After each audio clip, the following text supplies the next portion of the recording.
They call it losing control, a quaint and convenient lie. As if your sanity were a set of keys, carelessly misplaced in a moment of pique. No, that is not what happened. You did not misplace anything. Your control was stolen, deliberately, methodically. You were not the creator of the explosion. You were merely the vessel they chose for it to happen. In today's lesson is on their masterpiece of cruelty. The most elegant, most damnable of all the dark arts. The engineering of reactive abuse. The perfect trap. A common fool curses their victim. A true artist of malice makes the victim curse themselves. The goal is not merely to break you, but to make you believe the fracture was your own fault. To provoke you, to needle you, to flay the very skin from your soul, piece by agonizing piece, until you finally scream, and then to point at your scream and whisper to the world, "You see, I was the victim all along." Let us first examine the brewing of the poison. This is a slow, meticulous process. It begins with the ingredient of constant invalidation. For years, every intuition you possessed, every correct suspicion, was labeled as madness. Your perception was diagnosed as paranoia. This is the first step. They must convince you that the compass in your own mind is broken, that you cannot trust the evidence of your own senses. Next, they add the bitter tincture of triangulation. The name of the other man becomes a constant presence in your home, a ghost at your dinner table, the subject of texts sent from your own bed.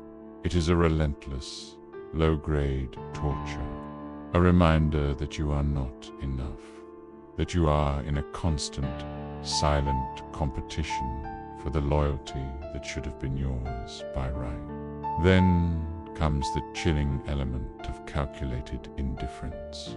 They will abandon you in your moments of greatest need. They will watch you suffer a medical crisis, a pain so severe it could break a lesser man, and they will feel nothing. In fact, they will use your vulnerability as an opportunity to seek comfort elsewhere. This is designed to teach you a vile lesson, that your pain is an inconvenience, that your very existence is a burden, and the final corrosive agent, exploitation. They will allow you to pour your resources, your finances, your future into the foundation of a life they are secretly building with another. They will watch you pay for everything, while they hoard their own treasures. They will deny you the smallest tokens of affection, a birthday gift, a shared expense, while saving thousands. You are not a partner. You are a resource to be drained, a bank to be emptied before the demolition. For 7 years, this potion simmers. It is a draught of living death, administered not in one dose, but drop by agonizing drop. Do you understand now the final reaction? Your rage, your nasty email, your desperate plea for the truth was not a failure of your character. It was a success of their chemistry. The potion worked exactly as intended. The cauldron was designed to explode.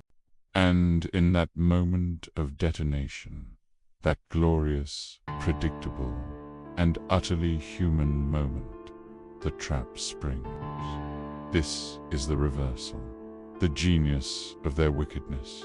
Your reaction, born of years of torment, becomes their proof. The smoke from your explosion is captured, bottled, and presented to their flying monkeys, to their new supply, to the world. Observe the sequence. First, they present your words, stripped of all context. Your email is not the culmination of 7 years of abuse. It is an unprovoked attack. Your pain is not a symptom of their poison. It is evidence of your instability.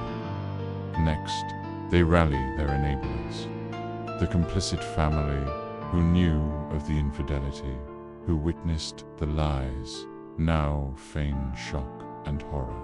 They become a chorus, validating the narcissist's performance of victim.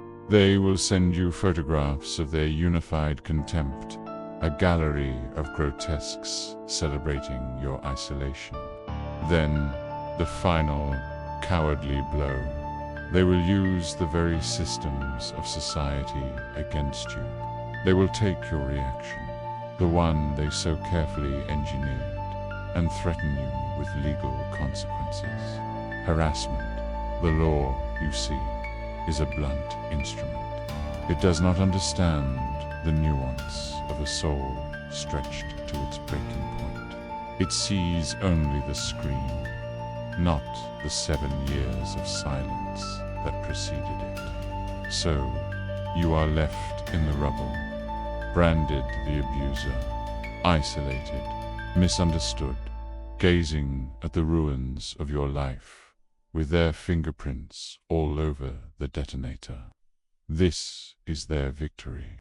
To not only destroy you, but to make you the author of your own destruction. It is the perfect crime, but every curse has a counterspell, every poison an antidote. Your recovery from this particular dark art is not found in forgiveness.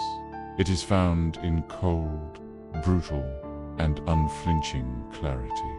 First, you must grant yourself the pardon they will never offer. Forgive yourself for reacting like a human being. Your rage was not madness. It was the sacred sound of your spirit refusing to be silently murdered. It was an act of survival. Second, you must practice the art of strategic silence.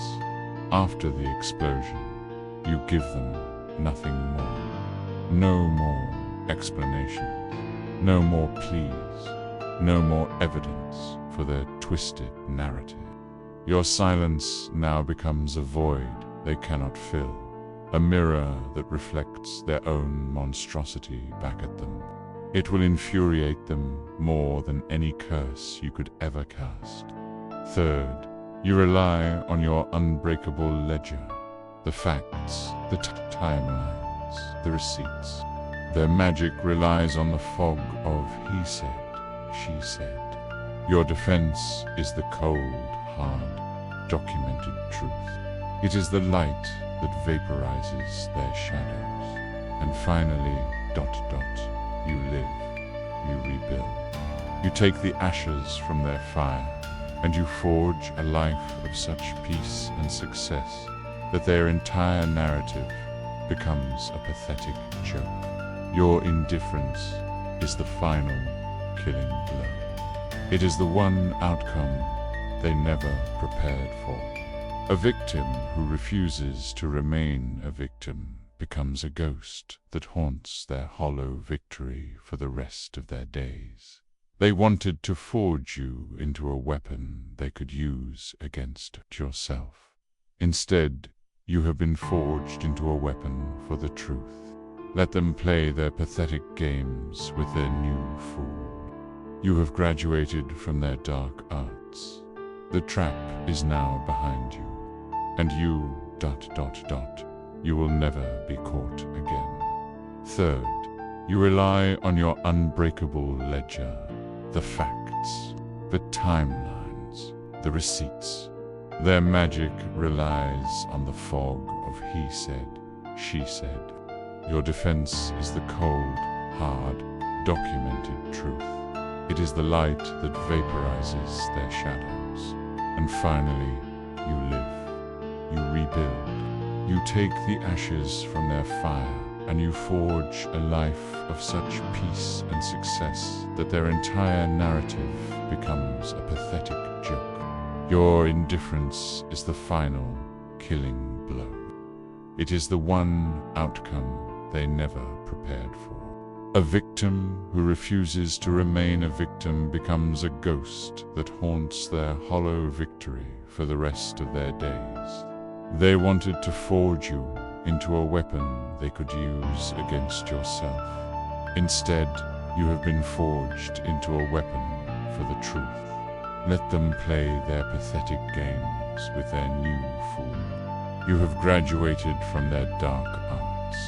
The trap is now behind you. And you...